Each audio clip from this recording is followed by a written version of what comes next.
की, श्री राधा रानी सरकार की, श्रीमद् भागवत महापुराण की, श्री सुखदेव जी महाराज की, वेद व्यास भगवान की, श्री सुख जी महाराज की, श्री हनुमान जी महाराज की, इष्ट कुल देवताओं की, पितृ देवताओं की, जगत जननी जगदम्बा मैया की।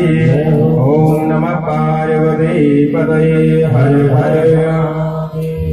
परम मंगलमय परात्पर अकारण करुणा वरुणालय अखंड कोटि ब्रह्मांड नायक पीतांबरधारी बाल कृष्ण लाल की वांगमय प्रतिमूर्ति श्रीमद् भागवत महापुराण द्वादश स्कंद अष्टादश सहस्राणि श्लोक मंडपस्थ आवाहित प्रतिष्ठित देवता इस यज्ञ के आचार्य। जैसा कि आप सभी लोगों को विदित है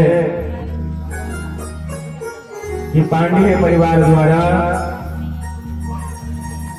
श्रीमान श्री किशोर पांडे जी, उनकी धर्मपत्नी श्रीमती मीना पांडे जी, श्रीमान श्री सुमन पांडे जी, उनकी धर्मपत्नी श्रीमती पार्वती पांडे जी, श्रीमान श्री मनोज पांडे जी, उनकी धर्मपत्नी श्रीमती अनीता पांडे जी, समस्त पांडे परिवार ने अपने पितरों के मोक्ष की कामना के लिए,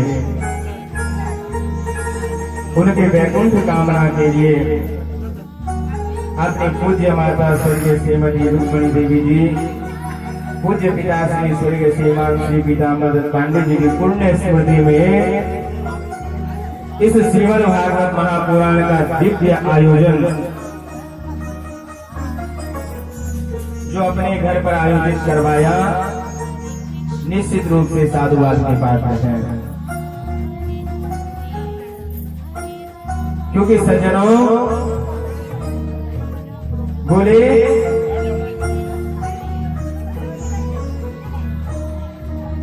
जन्म जन्मांतरों के कल्प कल्पांतरों के जब पुण्य उदय होते हैं तब जाकर के भागवत होने मिलती है।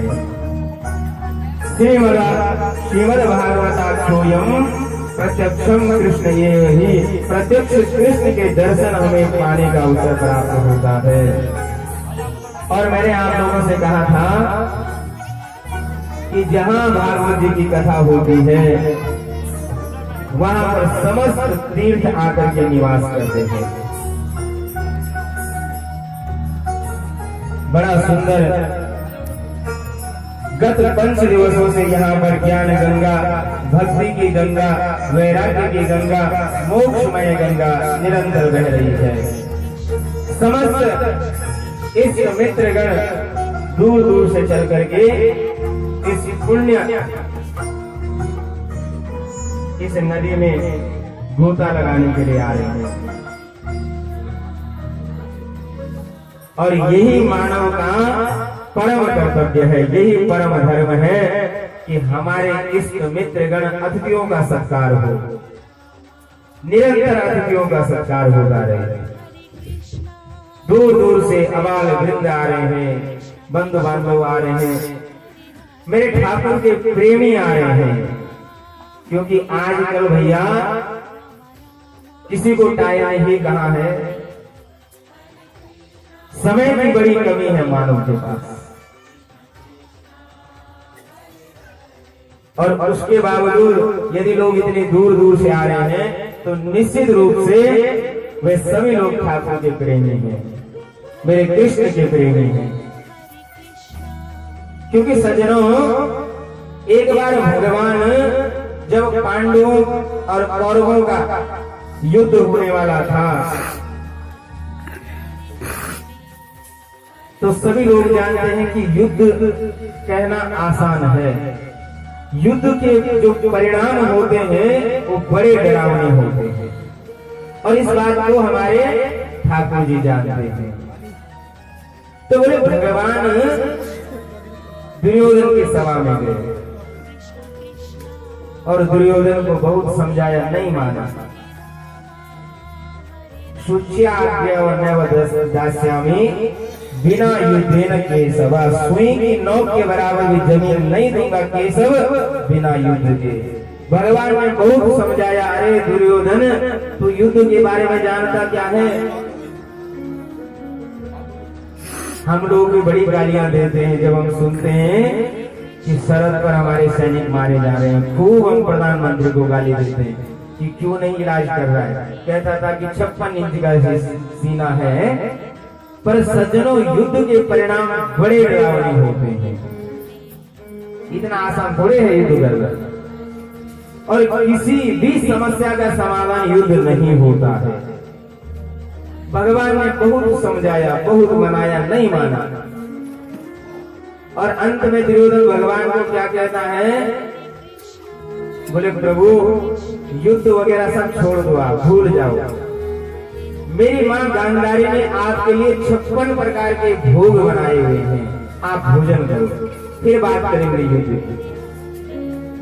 और मेरा ठाकुर कहता है माताओं कि हे दुर्योधन, भोजन केवल 2 अवस्थाओं में होता है, बस तीसरी कोई अवस्था नहीं है। 2 ही परिस्थितियों में भोजन होता है। एक होता है कि बोले खाने वाले को भूख हो। अब अगर खाने वाले को भूख हो तो फिर ये भाई दीदी बैठे सुंदर मेरी चटनी से बनाई है कोदे की रोटी थी। और तुम बोली ना ना ना बोली, मैं तो बिल्कुल फेंके छुआई। और दीदी बोलती कि ना बोली, एक गप गहली थोड़ा सा चाक से बड़ी सुंदर धनिया की चटनी से बनाई कोदे की रोटी चल।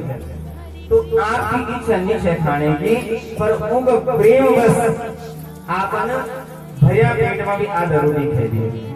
तो 2 परिस्थिति होने भोजन। एक तो होती कि खाने वाला में भूख हो, और दूसरी होती कि खिलौने वाला का मन में प्रेम हो। तीसरी कोई अवस्था नहीं।